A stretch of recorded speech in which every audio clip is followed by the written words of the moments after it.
ఆయన నేను పరిశుద్ధులను కనుక మీరును పరిశుద్ధులైనడి. నేను ప్రేమ కలిగి ఉంటున్నాను, నేను మీ ఇతరుల పట్ల జాలి కలిగి ఉంటున్నాను. నీకెందుకు లేకపోతే ప్రేమ, నీకెందుకు లేకపోతే జాలి? ఇతరులు కష్టంలో ఉంటే నువ్వు నవ్వుకుంటున్నావు కదా, కొన్నిసార్లు ఇతరులు శ్రమలో ఉంటే కొన్నిసార్లు నువ్వు సంతోషంగా ఉంటున్నావు కదా. అయితే నేను అలా చూస్తూ విడిచిపెట్టే దేవుడిని అంత మాత్రము కాదు. దేవునికి స్తోత్రం. హల్లెలూయా. యేసయ్యకు కలిగిన మనసు మనకు ఉండాలండి. ఆయన అంటాడు కదా, ఆయనను చేర్చుకొనెను. ఆమెకు మరియను సహోదరి ఉండెను. ఈమె యేసు పాదముల యొద్ద కూర్చుండి ఆయన బోధ వినుచుండెను. దేవునికి స్తోత్రం. మార్తకి ఏ మనసు ఉందంటే యేసయ్యను తన గృహంలోకి ఆహ్వానించే మనసు ఉంది. నిజమే, మంచిది.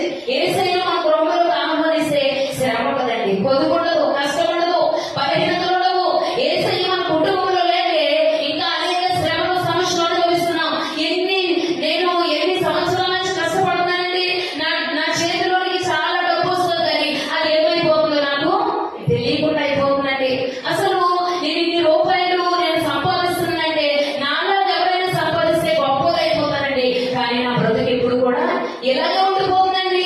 ఎన్నోసార్లు ఈ ఆలోచన మనం కలిగి ఉంటాం కదా, ఎన్నోసార్లు ఇలాంటి ఆలోచనలు వస్తాయి. అయితే పరిశుద్ధాత్మ దేవుని ఎవరైతే కుటుంబంలోకి ఆహ్వానిస్తారో, వారి గృహంలోకి ఆహ్వానిస్తారో, వారి 100 రూపాయలు రావచ్చు, అది ఆశీర్వాదకరంగా మారుస్తాడు ఆయన. దేవునికి స్తోత్రం.